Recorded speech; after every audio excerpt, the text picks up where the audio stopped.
अच्छा जी, हमने जितनी भी लास्ट क्लास ली हैं इससे पहले, उसमें हमने सिंपल इंटरेस्ट के बारे में पढ़ा।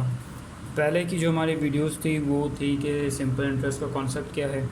फिर हमने कुछ हमारी एग्जांपल्स देखी और फिर हमने एंड में जाके सेल्फ टेस्ट जो आपकी स्टेट टेस्ट में है, सेल्फ टेस्ट के नाम से क्वेश्चंस, वो तकरीबन टोटल 19 थे। उसमें से हमने 19 में से कुछ किए, कुछ बहुत ही बेसिक्स थे जो हमने प्रीवियस एग्जांपल में कवर कर लिए थे, तो वो हमने नहीं किया। तो लास्ट वीडियो तक तो जाकर हमारा सिंपल इंटरेस्ट हो गया कंप्लीट। सर आज हम बात करेंगे, हमने डे 1 पे ही बात की थी कि हमारे पास दो तरह के इंटरेस्ट होते हैं। एक होता है सिंपल इंटरेस्ट जो हमने बात कर ली थी। सर आज हम बात करेंगे किसके बारे में? कंपाउंड इंटरेस्ट के बारे में।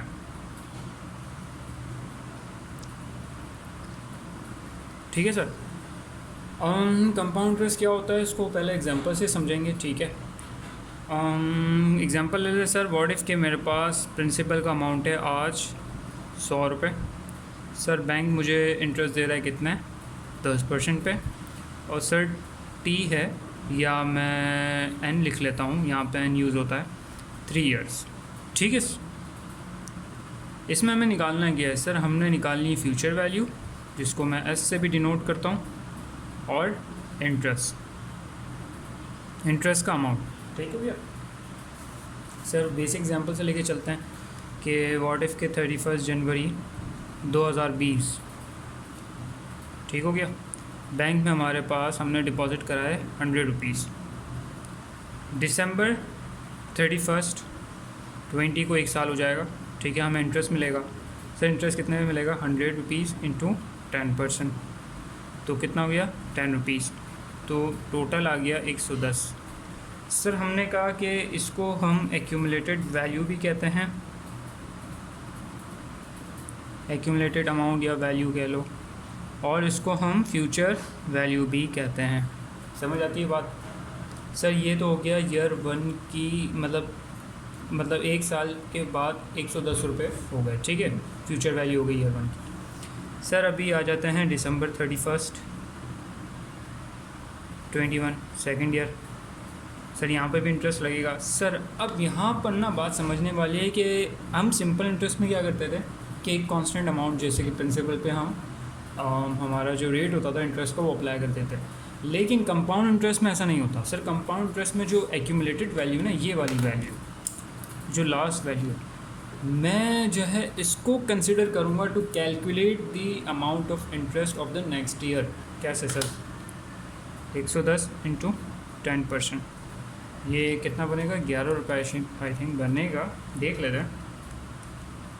जी सर 11 रुपये। तो दिसंबर 31 21 का जो इंटरेस्ट बनता है वो 11 रुपीज़ बनता है। तो ये टोटल कितने हो गए? 121। सर ये अगेन कौन सी वैल्यू आ गई? एक्यूमुलेटेड वैल्यू या फ्यूचर वैल्यू।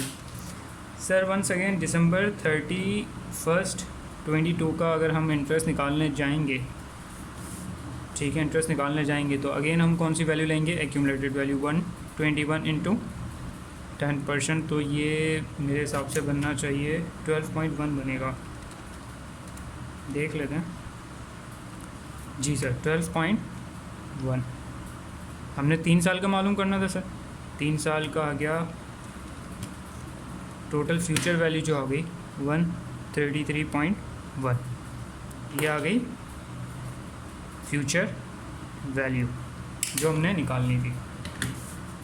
और इसके बाद हमने क्या निकालना था? इसमें इंटरेस्ट भी निकालना था। लेकिन अभी इसकी बात करते हैं। अब आप खुद सोचें सर, ये 100 से उठ के 133.1 पे आ गया, ठीक है। फ्यूचर वैल्यू ये है, मैंने इसको क्या कहा था, ये प्रेजेंट वैल्यू भी है और प्रिंसिपल का अमाउंट भी है, ये फ्यूचर वैल्यू है। तो सर आप खुद सोचें, ये अमाउंट यहाँ तक आई है, ठीक है, इसमें क्या क्या शामिल है? तो आप तो कहेंगे कि सर एक तो प्रेजेंट वैल्यू, जिसको मैं प्रिंसिपल भी कहता हूँ, वो भी शामिल है। दूसरा इसमें इंटरेस्ट का अमाउंट भी शामिल है। तो मैंने कहा फ्यूचर वैल्यू को तो मैं एस से डिनोट करता हूँ, एस इजिकल्स टू इंटरेस्ट का अमाउंट अपने का शामिल है प्लस प्रिंसिपल का अमाउंट शामिल है। सर ये जो फार्मूला है ये कोई देखा देखा लग रहा है, क्योंकि यही फार्मूला हमने सिंपल इंटरेस्ट में भी ड्राइव किया था, ठीक है, इसी तरह की एग्जांपल के साथ। लेकिन यहाँ पे थोड़ी बहुत सिचुएशन चेंज है। यहाँ हम इंटरेस्ट कैलकुलेट करने के लिए एक्यूमुलेटेड वैल्यू पे रेट लगाते हैं। ठीक हो गया। और एक बात नोटिस करें कि जो हमारा इंटरेस्ट है, पहले साल 10 रुपये, दूसरे साल 11 रुपये, तीसरे साल 12.1, तो ये over the period of time increase हो रहा है। सर इंक्रीज़ होने की वजह क्या है? क्योंकि हम एक्यूमुलेटेड वैल्यू पे लगा रहे हैं, एक्यूमुलेटेड वैल्यू बढ़ रही है। अगर नहीं बढ़ रही होती तो कांस्टेंट रहता या तो कम हो रहा होता। ठीक हो गया सर। तो हमने एक चीज़ समझी कि कंपाउंड इंटरेस्ट के अंदर अभी तो हमने ये फॉर्मूला ड्राइव कर लिया ना। अच्छा, इसको पूरा कर लेते हैं। सर इंटरेस्ट कितना है? एक जगह 10 रुपये में मिला इंटरेस्ट, एक जगह 11, एक जगह 12.1, तो इंटरेस्ट आ गया 33.1। पी कितना था हमारा? पी है हमारा 100 रुपीज़, तो ये फ्यूचर वैल्यू बन गई आपकी 133.1। अगेन ये फॉर्मूला कब अप्लाई होगा? जब हमारे पास इंटरेस्ट भी गिवन हो और पी भी गिवन हो। अगर व्हाट इफ़ का इंटरेस्ट गिवन नहीं हो तो इंटरेस्ट का फॉर्मूला भी हमारे पास है। ठीक है, अभी उसके बारे में बात करते हैं। सर अभी इसी एग्जांपल की बेसिस पे कंपाउंड इंटरेस्ट को समझने की कोशिश करते हैं कि पहला कंपाउंड इंटरेस्ट का रूल क्या है कि जो इंटरेस्ट आप कैलकुलेट करोगे वो किसकी बेसिस पे होगा? एक्यूमुलेटेड अमाउंट की बेसिस पे होगा। सर एक्यूमुलेटेड अमाउंट में क्या क्या शामिल है? सर प्रिंसिपल शामिल है और इंटरेस्ट शामिल है। ये वो वाला इंटरेस्ट जो लास्ट इंटरेस्ट है, मतलब यहाँ पे अगर मैं 110 मैंने यहाँ पे कैलकुलेट की तो लास्ट इंटरेस्ट मेरा 10 रुपीज़ जो है इसमें शामिल है। ठीक है, एक्यूमुलेटेड वैल्यू पे लगेगा। दूसरी चीज़ हमने इसी एग्जांपल के अंदर ऑब्ज़र्व की कि इंटरेस्ट का अमाउंट ना इंक्रीज़ हो रहा है over a period of time. ठीक हो गया। तो कंपाउंड इंटरेस्ट के अंदर हमने क्या चीज़ देखी कि हम जब भी इंटरेस्ट कैलकुलेट करते हैं किसकी वैल्यू पे लगाते हैं? एक्यूमुलेटेड वैल्यू पे। सही है, एक्यूमुलेटेड अमाउंट पे। एक्यूमुलेटेड अमाउंट क्या होती है? Interest plus principal. दूसरा इंटरेस्ट, हमने एक चीज़ ऑब्जर्व की इस एग्जांपल में, इंटरेस्ट आपका over the period of time increase हो रहा है। तो हमने एग्जांपल से, लास्ट एग्जांपल से हमने एक मतलब फॉर्मूला ड्राइव किया था फ्यूचर वैल्यू का। S future value is equals to interest plus P. और हमने कहा था कि यही सिमिलर फार्मूला हमने सिंपल इंटरेस्ट के केस में भी किया था। तो मैंने क्या कहा कि आपको ये फार्मूला हम कब यूज़ करेंगे? जब हमारे पास इंटरेस्ट का अमाउंट भी गिवन हो और प्रिंसिपल भी गिवन हो, तो हम इस तरह से फ्यूचर वैल्यू निकाल लेंगे। या तो यूँ कह लो कि फ्यूचर वैल्यू गिवन है और पी गिवन है तो हम इंटरेस्ट भी निकाल सकते हैं। अगर इंटरेस्ट गिवन है, फ्यूचर वैल्यू गिवन है तो हम पी भी निकाल सकते हैं। ठीक है सर, व्हाट इफ़ के इंटरेस्ट ही गिवन नहीं है, अब हमें इंटरेस्ट भी निकालना है, हमें ये भी निकालना है। तो सर इसका फॉर्मूला मैं आपको बता देता हूँ, P 1 plus I N minus P. ठीक है सर अगर इसको करेंगे तो आपके पास क्या आ जाएगा? सिर्फ और सिर्फ इंटरेस्ट आ जाएगा। सर आप खुद देखें, मैं आपको एक और बात बताऊं सर, ये ना ये एरिया अगर आप यहाँ तक कैलकुलेट करते हैं ना, यहाँ से आपके पास आ जाएगी फ्यूचर वैल्यू, और फ्यूचर वैल्यू में से माइनस आप पी कर देंगे ना तो इंटरेस्ट आ जाएगा। ये हम आगे देखेंगे, लेकिन अभी आप सिर्फ इसी को कंसिडर करें। ये पूरा जो है ना, ये पूरा जो है फंक्शन जो है ये इंटरेस्ट निकालने का है। ठीक है सर इसी के थ्रू इंटरेस्ट कैलकुलेट करने की कोशिश करते हैं कि हमारे पास पी कितना था? 100, 1 प्लस सर आई कितना था? 10%। ठीक है, और एन कितना था? 3 माइनस 100। तो चेक करते हैं इससे इंटरेस्ट आएगा। हमें इंटरेस्ट, एक बात पता है कि हमें इंटरेस्ट कितना था लास्ट 133.1 था कुछ। ठीक है ना सर, इसमें से देख लेते हैं यहाँ से कितना निकलता है। 100, 1 प्लस 10% ओवर 3 माइनस 100, तो सर 33.1 आ गया हमारे पास इंटरेस्ट। ठीक हो गया। तो हमने इससे क्या निकालना सीखा? इंटरेस्ट। सर अभी इसी फॉर्मूले को आई मैं ड्राइव लिख लेता हूँ, S is equals to I plus P. Sir अब आई की जगह मैं आई का फॉर्मूला पुट कर देता हूँ, P 1 plus I N minus P. ये एक आ गया आई का फॉर्मूला, और प्लस पी। ठीक हो गया। सर अभी एक काम करते हैं कि ये पी कॉमन है। ठीक हो गया, तो मैं ये कर लेता हूँ, P 1 plus I N minus 1, क्योंकि कॉमन है ना सर। ये कॉमन हो गया और फिर प्लस पी आ गया। अब आप खुद देखें अभी भी एक पी कॉमन है, तो हम यूँ कर सकते हैं पी 1 प्लस आई एन -1 और ये पी 1 हो जाएगा +1। ठीक हो गया सर, -1 +1 से कट गया, तो आप खुद देखें आपके पास क्या बचा 1 प्लस आई एन। सर इससे क्या होगा, सर इससे क्या हमारे को डिटरमाइन होगी, सर एस डिटरमाइन होगा, फ्यूचर वैल्यू डिटरमाइन होगी। सर आप ज़रा सा याद करें, मैंने आपको ऊपर यही कहा था कि 1 प्लस आई एन पी से मल्टीप्लाई करो तो फ्यूचर वैल्यू आ जाएगी। यहाँ पे पी माइनस करने का एक रीज़न ये था कि आप वहाँ से इंटरेस्ट निकाल सको। पी का जो कंपोनेंट है, पी की अमाउंट है, वो माइनस करने के बाद, जैसे कि यहाँ से आप फ्यूचर वैल्यू आपके पास आ जाएगी, माइनस पी कर दोगे तो आपके पास इंटरेस्ट आ जाएगा। सर सिमिलर फंक्शन नीचे भी हमने ड्राइव कर लिया।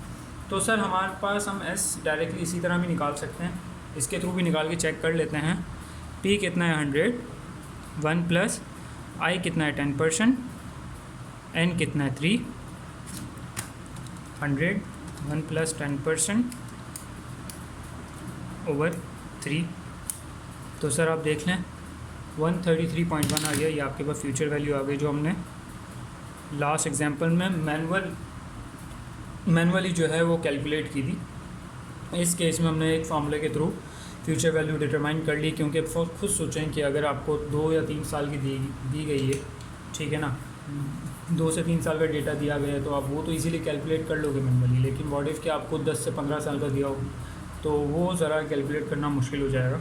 ठीक है, तो इस फार्मूले के थ्रू आप डायरेक्टली कैलकुलेट कर सकते हो।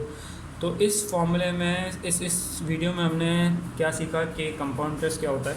ठीक है, कंपाउंड इंटरेस्ट के बारे में हमने थोड़ा सा एक एग्जांपल ली और उस एग्जांपल की बेसिस पे हमने सीखा कि कंपाउंड इंटरेस्ट कैलकुलेट कैसे करते हैं। कंपाउंड इंटरेस्ट जो है हर साल over a period of time increase भी होता रहता है। फिर हमने उसी फार्मूले के बेसिस पे ये जो हमारी सिंपल जो फार्मूला था, इक्वेशन थी कह लो, आई प्लस पी, वो ड्राइव किया। फिर हमने देखा कि आई का फार्मूला क्या है। आई के फार्मूले ही में मैंने आपको बता दिया था ये फ्यूचर वैल्यू है, और यहाँ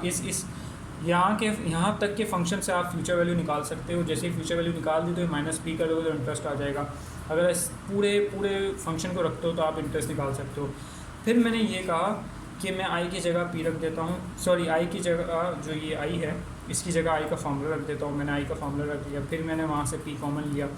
ऐसे करके हमने लास्ट में यही फॉर्मूले पे पहुंच गए जहाँ मैंने आपको स्टार्ट पे ही बता दिया था। ठीक है, तो ये हमारे पास सर फ्यूचर वैल्यू का फॉर्मूला आ गया। फ्यूचर वैल्यू आप इससे निकाल सकते हैं। लेकिन इसी फॉर्मूले को आप देखें, S is equals to P 1 plus I N. मैं अगर कहता हूँ कि आपके पास ये ऐसा फॉर्मूला है जिसके थ्रू फ्यूचर वैल्यू निकाल सकते हैं, तो क्या सर आपको नहीं लगता है कि आप इसी फॉर्मूले के थ्रू पी भी निकाल सकते हैं। P is equals to S into 1 plus I N. ठीक है सर, अब ये कैसे बना ये हमने सिंपल इंटरेस्ट की वीडियो में देख लिया था। ठीक है, तो लेकिन आप खुद सोचें कि इस तरीके से हम क्या पी भी निकाल सकते हैं। इसी फॉर्मूले के थ्रू हमने ड्राइव कर लिया कि हम पी भी निकाल सकते हैं। ठीक हो गया सर। अब एक बात सुने कि ये जो है ना, ये यहाँ से 1 प्लस आई एन, सर ये आपका क्या है, कंपाउंड फैक्टर। ठीक है सर, ये आपका क्या है, डिस्काउंट फैक्टर।